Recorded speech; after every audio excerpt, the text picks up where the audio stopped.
Assalamualaikum warahmatullahi wabarakatuh. Jumpa kembali dengan saya Rudi di channel Mulik.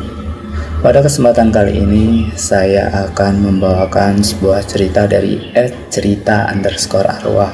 Pada cerita ini semoga ceritanya bisa menemani aktivitas kalian di bulan Ramadan ini dan bisa menghibur kalian yang sedang santai ataupun yang sedang sibuk dengan pekerjaan kalian di sana. Pada kesempatan kali ini saya akan menceritakan tentang kisah dua orang sahabat yang sama-sama sukses di kampungnya. Ya, sebut saja ini namanya Pak Sopirin dan yang satunya Pak Broto. Pak Broto ini punya usaha bengkel dan lintah darat lah kalau orang sekarang menyebutnya, yang minjemin uang lalu dapat bunga. Dan yang satunya adalah juragan beras. Dan yang si juragan beras ini usahanya bangkrut lah, lalu si juragan beras meminjam uang kepada Pak Broto. Singkat ceritanya, Pak Sopirin ini, si juragan beras, belum bisa mengembalikan uang tersebut. Dan menurut kalian seperti apa kira-kira kalau seorang sahabat pinjam uang kepada sahabatnya? Apakah akan memaklumi atau akan maki-maki? Dan di cerita ini Pak Broto ini yang kaya ini memaki-maki Pak Sopirin, mengancam. Bahkan Pak Broto ini meminta supaya anak gadis dari Pak Sopirin ini untuk dinikahi oleh Pak Broto yang usianya bisa dibilang sudah tua lah. Soalnya usia Pak Broto ini sekitar 57 tahunan. Dan karena Pak Sopirin ini tak terima dengan ucapan dari sahabatnya ini, Pak Sopirin kan sakit hati. Lalu Pak Sopirin nekat pergi ke dukun dan nekat menyantet Pak Broto. Dan santet yang digunakan adalah santet boneka jerami. Dan santet boneka jerami ini bisa menghabiskan anak keturunan dari Pak Broto. Semua keluarga Pak Broto ini tewas mengenaskan karena santet boneka jerami ini. Dan seperti apa kisah lengkapnya, langsung saja kita masuk ke dalam ceritanya.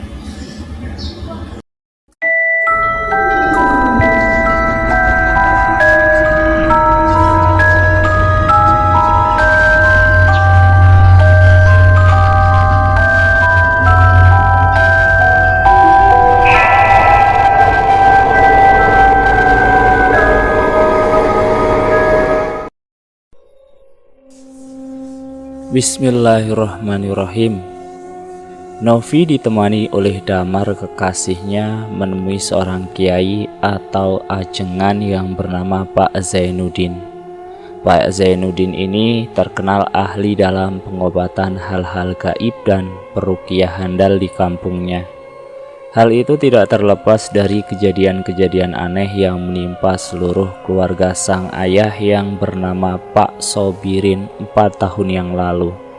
Dan mimpi-mimpi menyeramkan Novi akhir-akhir ini.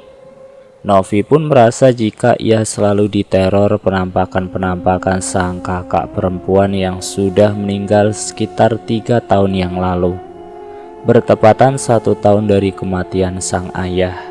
Begitu mereka tiba di rumah Pak Zainuddin, belum sempat Novi bercerita, Novi meronta-ronta berteriak-teriak keras karena kesurupan arwah kakak perempuannya.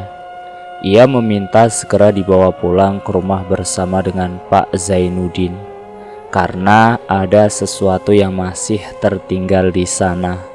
Setelah Novi, Pak Zainuddin dan Damar sampai di rumah, Novi langsung berjalan merangkak ke arah belakang rumahnya dan kedua tangan Novi lalu menggali tangan di bagian sudut pekarangan belakang rumah itu. Perlahan, nampaklah sesuatu muncul dari bawah tanah yang digali oleh Novi. Dan setelah diperhatikan itu adalah sebuah kotak kayu usang yang berukuran sekitar 10 kali 10 cm. Pak Zainuddin dengan sigap membuka kotak kayu usang tersebut dan ia terkejut melihat isinya adalah boneka jerami yang terlilit oleh gulungan rambu dan dibungkus kain kafan yang ditulis raja berwarna merah kecoklatan, persis seperti darah yang mengering. "Tolong bakar boneka santet itu, bakar segera, kalau tidak Novi akan mati," teriak Novi sambil menunjuk-nunjuk ke arah kotak yang sedang dipegang oleh Pak Kiai. Dan segera Damar merogoh ke dalam saku celananya untuk mengambil korek api yang ia punya. Sebelum Damar memantik korek api, Pak Zainuddin menahan Damar untuk langsung membakar benda tersebut. "Jangan gegabah dulu, Nak. Saya akan menetralisir benda ini terlebih dahulu sebelum dibakar, karena iblis masih tersegel di dalam boneka santet jerami ini. Percuma saja dibakar kalau si iblis belum dilenyapkan," cegah Pak Zainuddin sambil mulutnya mulai merapalkan doa-doa dan melilitkan tasbih yang ia bawa pada boneka santet tersebut. Tak lama muncullah asap tipis dari boneka santet yang diiringi oleh lekikan suara tertawa kuntilanak di sekitar mereka. Suasana malam itu tambah mencekam manakala terdengar suara ledakan menyerupai bunyi petasan dari depan rumah dan diakhiri dengan munculnya bercak-bercak darah segar dari boneka itu. "Ayo Nak Damar, segera bakar boneka ini. Cepatlah, iblis itu sudah berhasil Bapak keluarkan dari boneka santet jerami. Jangan sampai ia masuk ke dalam alat mediasi ini lagi, karena ia akan mengambil jiwa Novi," perintah Pak Zainuddin. Sebelum boneka santet jerami habis terbakar, Novi ketika ambruk pingsan. "Cepat ambilkan Bapak segelas air, Nak Damar," perintah Pak Zainuddin. Pak Kiai Zainuddin terus merapalkan doa-doa dan ia meniupkan dalam segelas air putih yang dibawa oleh Damar. Sehabis itu Pak Kiai mencelupkan jari tangannya dan memerciki wajah Novi dengan air tersebut. Sampai perlahan Novi membuka kedua matanya. "Pak, Mas Damar, Novi ada di mana ini sekarang?" tanya Novi dengan wajah seperti orang yang keheranan. Melihat hal itu Damar menarik nafas lega. Kini kekasihnya sudah siuman dan Pak Kiai pun tak henti-hentinya mengucap syukur kepada Allah. Novi kemudian menangis sesenggukan. Ia bercerita jika saat ia sedang tidak sadarkan tadi, ia seperti dibawa ke alam dimensi lain dan bertemu dengan sang kakak tercinta yaitu Lastri. Novi menceritakan secara detail bagaimana sang kakak bisa masuk ke dalam tubuh Novi.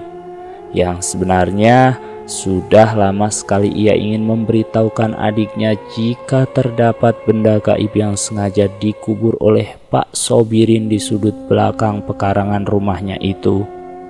Oleh sebab itulah sang kakak seringkali mewujudkan diri kepada Novi, dan Novi pun diberi mimpi potongan-potongan kejadian lalu yang sampai saat ini sedang ia coba pecahkan. Pak Kiai pun mengangguk-angguk kepalanya seperti mengerti apa yang dialami oleh Novi.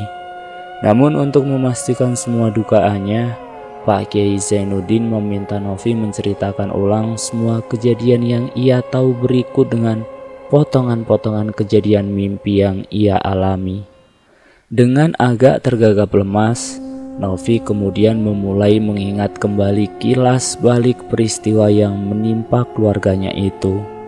Pak Sobirin, lelaki parubaya yang kira-kira berusia 45 tahun dan Pak Broto berusia 57 tahun adalah dua orang kawan lama di kampung.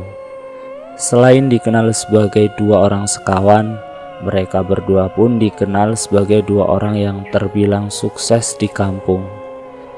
Pak Sobirin merupakan juragan beras dan Pak Broto sendiri memiliki usaha bengkel serta membuka usaha sampingan membunga-bungakan uang pinjaman kepada para petani, atau bisa disebut lintah darat. Ibarat pepatah, jika yang namanya usaha pasti ada waktunya pasang surut. Hal itu memanglah demikian adanya.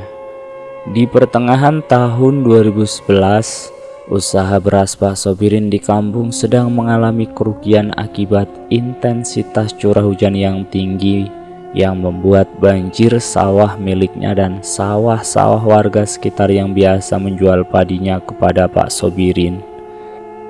Selain itu, banyak wabah hama serangga dan hama tikus yang melahap habis hasil sawah milik Pak Sobirin yang membuat ia menerima kerugian besar akibat gagal panen.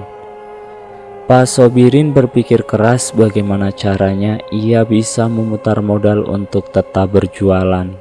Sampai pada akhirnya diputuskanlah Pak Sobirin mengajukan pinjaman uang kepada sahabatnya itu. Tetapi akibat salah perhitungan dagang, karena terus merugi dan juga bunga makin lama makin hari, hutang Pak Sobirin kepada Pak Broto pun semakin membengkak. Alhasil pertemanan mereka yang sudah terjalin lama perlahan menjadi renggang. Tak jarang Pak Broto menemui Pak Sobirin di rumahnya dengan marah-marah. "Hei Sobirin, tahu diri dikitlah kamu.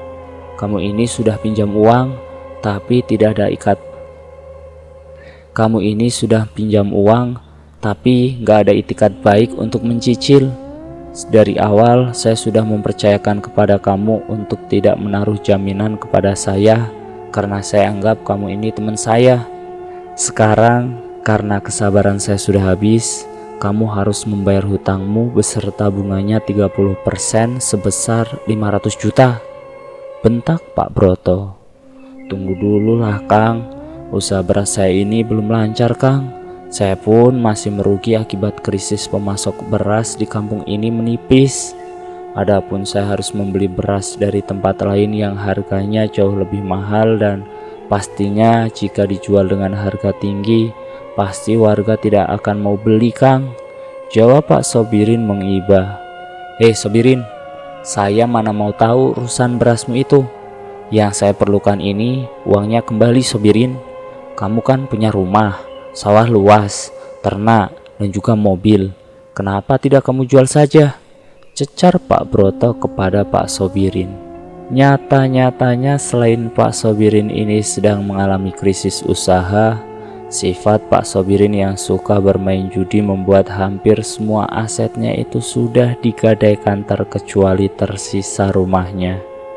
"Kang, semua surat dan aset saya sudah saya gadaikan ke bank dan perorangan. Yang tersisa hanya rumah ini saja Kang. Tolong beri waktu saya untuk melunasi hutang Kang Broto," pinta Pak Sobirin. "Begini saja Sobirin, jika kamu belum bisa membayar 30% dari hutangmu itu di bulan depan, dengan terpaksa saya harus mengambil paksa surat kepemilikan rumahmu ini, atau Lastri anak gadismu itu akan saya nikahi. Haha, hitung-hitung saya ini bisa mencicipi tubuh anakmu itu Sobirin," ucap dari Pak Broto seketika membuat Pak Sobirin kesal. Tapi saat itu ia tidak bisa berbicara apapun selain hanya menundukkan kepalanya karena tidak bisa membayar hutang. Sepulangnya Pak Broto dari rumah Pak Sobirin kemudian langsung bergegas untuk menemui teman lainnya yang mempunyai kenalan dukun santet dari luar kota. Dengan berbekal secari kertas alamat usang, Pak Sobirin dengan temannya yang sebut saja namanya Darna langsung menemui sang dukun santet yang berada di pesisir wilayah Banten. "Langsung saja sebutkan apa yang kamu inginkan," ucap si dukun santet. "Gini Mbah, saya mau orang yang bernama Broto Suseno ini segera mati.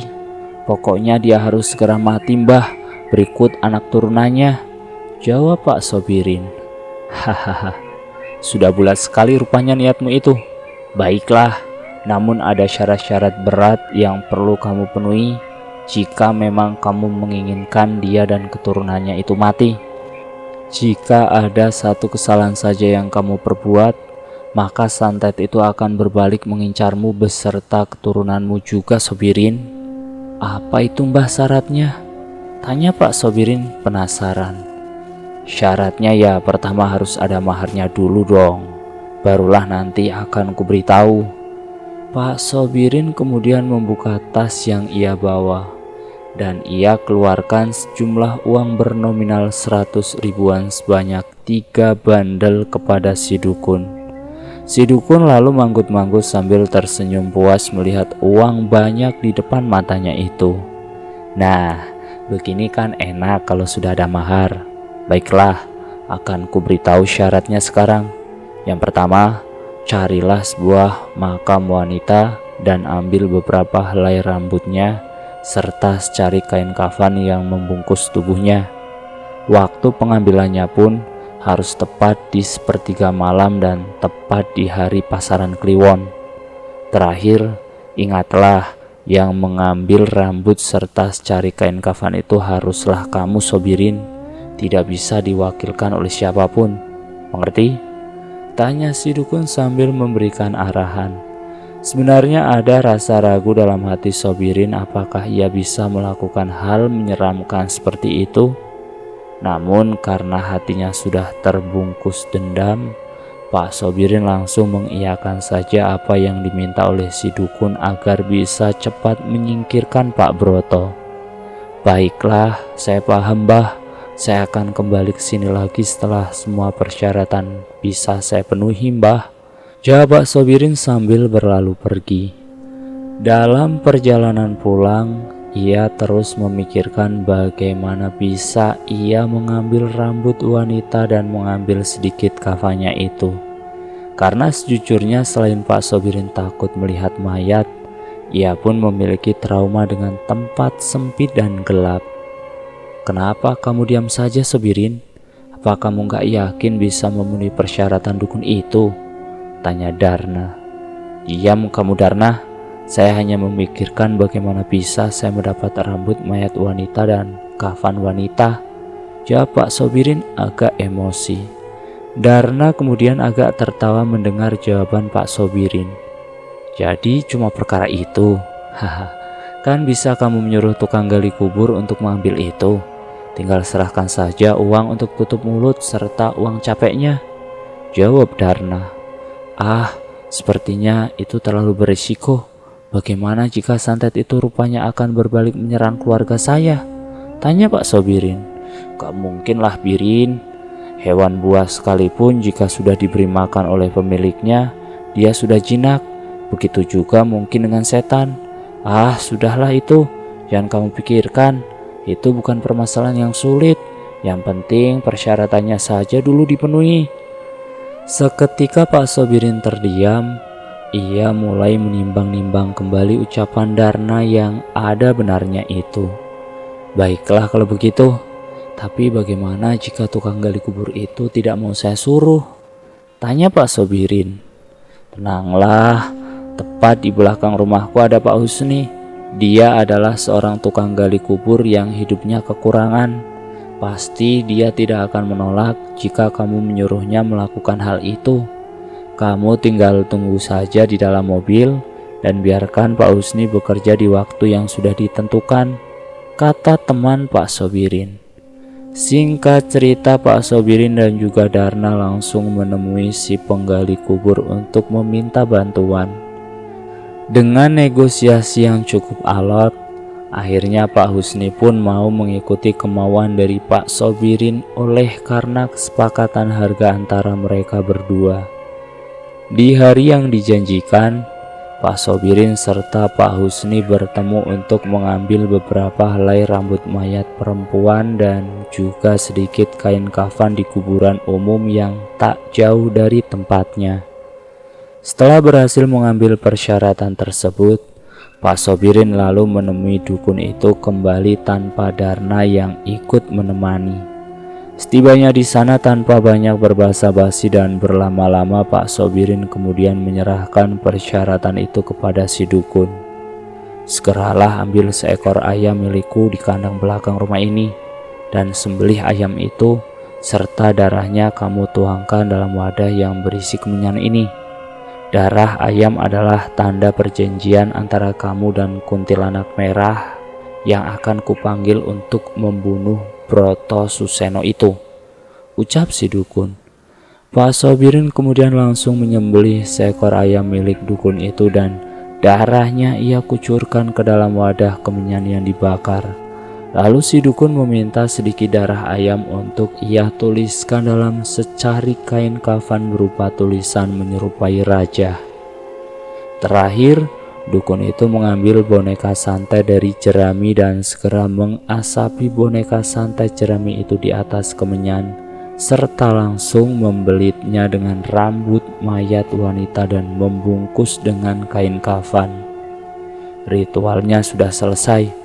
Jika kamu menyantap Broto Suseno atau orang-orang yang kamu benci, kamu hanya tinggal sebut nama lengkapnya, bin atau binti orang tua kandung, beserta tanggal lahir lengkap orang yang ingin kamu singkirkan. Jika ada foto, maka akan lebih bagus. Kamu tempelkan saja foto itu di boneka itu. Namun jika tidak ada mediasi foto, cukup kamu bayangkan saja wajah orang yang kamu tuju lalu tusuk dengan jarum boneka itu. Paham? Tanya si dukun santet. Lalu bagaimana kalau gagal, Mbah? Kan saya sudah jauh-jauh datang ke sini dan susah payah mencari persyaratannya, Mbah. Tanya Pak Sobirin seperti tak yakin. Sobirin, semua itu harus diawali dengan niat dan keyakinan. Kamu pikir setan gak bisa lihat ke dalam hatimu? Kalau kamu ragu, hasilnya pun tidak akan maksimal. Sekarang pergi sana, atau kamu yang saya santet duluan, usir si dukun santet. 2 hari kemudian saat malam hari, Pak Sobirin memulai melancarkan aksinya di dalam kamar sambil mengambil boneka santet dan mencoba mengingat-ingat kembali wajah Pak Broto. Dan Pak Sobirin menyebutkan nama lengkap serta nama ayah dari Pak Broto. Broto Suseno bin Haji Mansur, lahir di Temanggung 10 Maret tahun 1959. Kamu harus segera mati di tanganku, ucap Pak Sobirin dengan menggebu-gebu, lalu segera menancapkan boneka itu dengan jarum pentul berkali-kali. Assalamualaikum warahmatullahi wabarakatuh. Bapak-bapak, ibu-ibu, innalillahi wa inna ilaihi roji'un. Telah berpulang ke rahmatullah Bapak Broto Suseno di rumahnya pukul 4 dini hari. Suara pengeras dari masjid pagi itu seketika membuat para warga terkejut atas kematian Pak Broto yang secara mendadak. Pak, bangun Pak, ayo Pak, kita melayat dulu ke rumah kawan Bapak. Pak Broto meninggal Pak, ucap Lastri membangunkan sang ayah yang masih tertidur. Pak Sobirin terkejut mendengar kabar itu. Ia tak menyangka jika kiriman santetnya semalam benar-benar telah berhasil melenyapkan kawannya Broto Suseno. Ketika Pak Sobirin melayat bersama dengan Lastri dan Novi ke rumah Pak Broto, terlihat mayat Pak Broto ini benar-benar sudah membiru dengan mata yang masih terbelalak. Selain itu, darah segar masih terlihat keluar dari kedua lubang telinga, lubang hidung serta mulut Pak Broto. Menurut pengakuan dokter yang memeriksa jenazah Pak Broto, ia meninggal akibat pecah pembuluh darah dan nyawanya sudah tidak tertolong. Ada rasa bahagia dalam hati Pak Sobirin melihat kawannya itu sudah meninggal dengan cara yang mengenaskan. Karena merasa permasalahannya sudah selesai, Pak Sobirin lalu mencoba menyembunyikan boneka santet itu dalam kotak kayu dan ia kubur di dalam tanah belakang pekarangan rumahnya itu. Sepeninggal Pak Broto, Pak Sobirin menjalankan aktivitas seperti pada biasanya. Menjelang 3 bulan kemudian, Pak Sobirin mendengar kabar dari pengeras masjid anak Pak Broto, Nining, beserta 2 anaknya dan suaminya meninggal akibat tertabrak kereta. Menurut saksi mata kejadian, Nining dan keluarganya saat itu sedang mengendarai mobil ingin pergi berekreasi. Tapi naas, saat mobil yang dikendarai melewati perlintasan rel kereta api yang tidak berpalang, tiba-tiba mobilnya dihantam oleh kereta yang melaju cepat hingga menyebabkan seluruh keluarganya meninggal di tempat. Dan yang terakhir menyusul ikut meninggal adalah Gunadi, anak terakhir Pak Broto. Gunadi ditemukan sudah tewas membiru dengan mulut berbusa di dalam kamar. Di sebelahnya terdapat secarik surat yang ia tulis. Aku mau ikut meninggal dengan bapak, ibu, dan teteh Nining saja. Aku takut dan kesepian hidup sendiri. Apalagi aku selalu diganggu oleh sosok menyeramkan kuntilanak merah sepeninggal mereka. Tolong kuburkan aku di sebelah makam ibu dan bapak. Tentu saja surat terakhir dari Gunadi membuat geger warga kampung. Ada yang membuat dugaan jika Pak Broto meninggal karena akibat menjalankan pesugihan kuntilanak, dan ada pula yang membuat rumor jika memang keluarga Pak Broto sengaja dikirim santet. Lantas berita burung itu segera terdengar oleh Pak Sobirin. Ia mengingat kembali jika boneka santet itu tidak hanya mengincar Pak Broto Suseno, melainkan semua anak keturunannya sampai habis. Dengan rasa was-was, Pak Sobirin kemudian menjumpai si dukun kembali untuk menyelesaikan kontrak perjanjian dengan boneka santet itu. "Bah, masih ingat dengan saya kan, Bah? Saya yang setahun lalu meminta bantuan untuk menyantet Broto Suseno, Bah?" tanya Pak Sobirin. "Haha, iya, saya masih ingat. Lalu ada apa lagi kemari? Apa santet itu tidak berhasil menyingkirkan Broto Suseno?" tanya si dukun. "Bisa, Mbah. Bahkan sampai anak cucunya meninggal tidak bersisa, Mbah. Saat ini kerjaan boneka santet ini sudah selesai dan akan saya kembalikan kepada Mbah saja, Mbah." Dasar belekuk sia. Kamu pikir ini barang dagangan yang kalau tidak sesuai bisa dikembalikan lagi? Hah? Iblis kuntilanak merah yang haus darah itu akan menjadi budakmu selamanya, Sobirin, dan akan menuruti perintahmu untuk membunuh melalui perantara media boneka santet itu, kata Mbah Dukun. "Tapi apa tidak berbahaya untuk saya, Mbah, jika boneka ini terlalu lama ada di tangan saya?" Dengan agak terbata-bata, Pak Sobirin kemudian berkata jujur jika saat mengambil persyaratan untuk menyantet Pak Broto ada yang ia langgar, terutama saat ia tidak mengambil kafan dan rambut mayat perempuan dengan kedua tangannya sendiri. Goblok, kan sudah saya bilang dari awal, jangan macam-macam dengan persyaratan itu. Kalau sudah begini, ini di luar dari tanggung jawab saya, Sobirin, bentak sang dukun dengan emosi. Dukun itu menjelaskan jika kenapa harus melalui tangan Pak Sobirin langsung saat mengambil rambut dari mayat wanita dan kain kafannya, karena yang pertama memegang rambut dan membawa kafan di dalam kubur akan dianggap sebagai majikannya. Mau tidak mau, kuntilanak merah yang mendiami boneka santet jerami itu akan membunuh juga orang dan keturunannya yang memanggil untuk meminta bantuan si kuntilanak. Pak Sobirin sendiri meninggal karena terjatuh di dalam kamar mandi.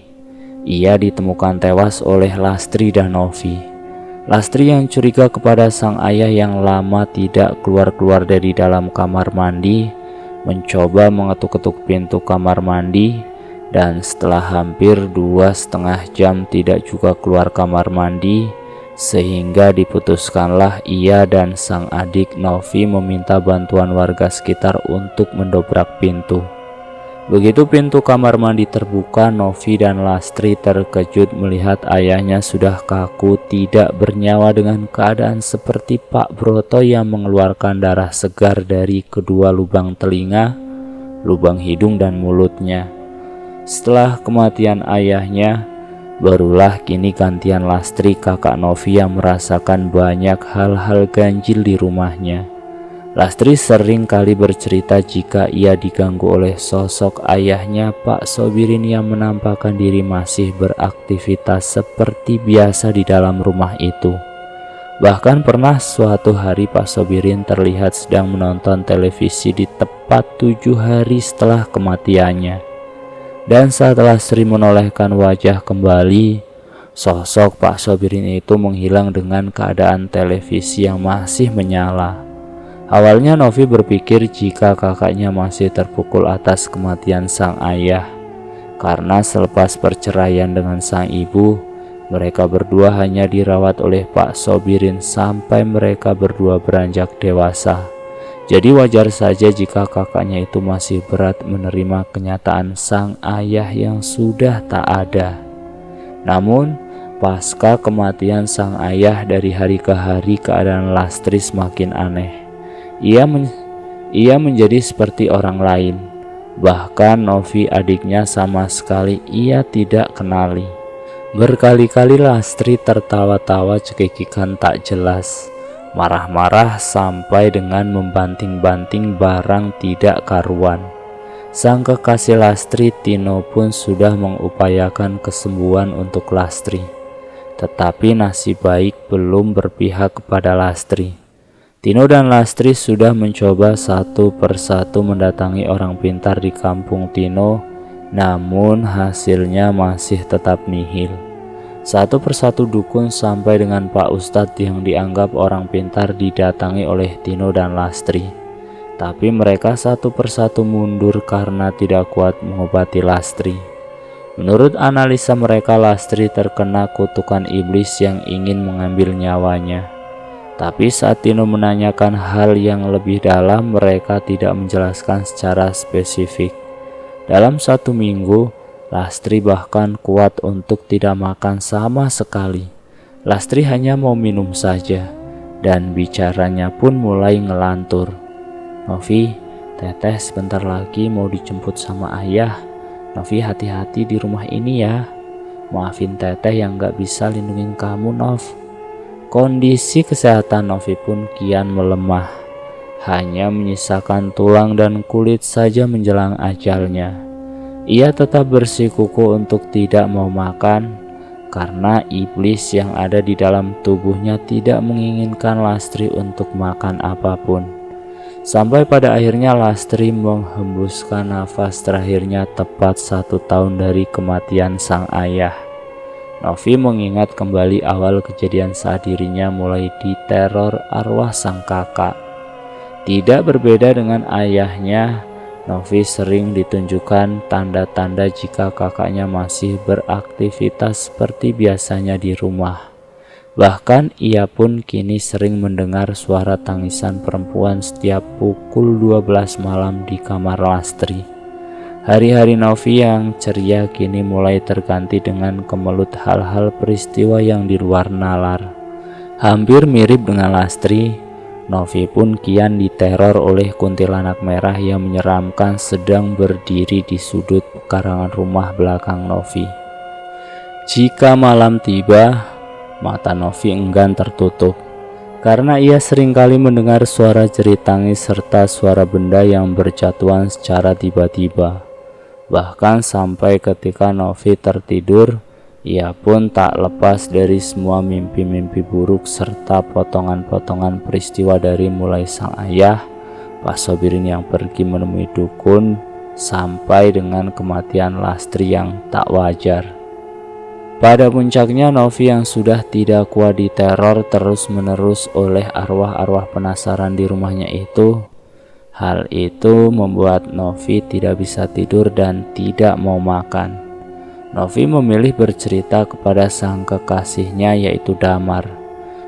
Mendengar keluh kesah Novi dan juga turut merasakan ada sesuatu yang tidak beres pada diri Novi, Lalu Damarlah yang membantu Novi untuk bertemu dengan Pak Kiai Zainuddin agar supaya kesehatan Novi bisa cepat pulih kembali.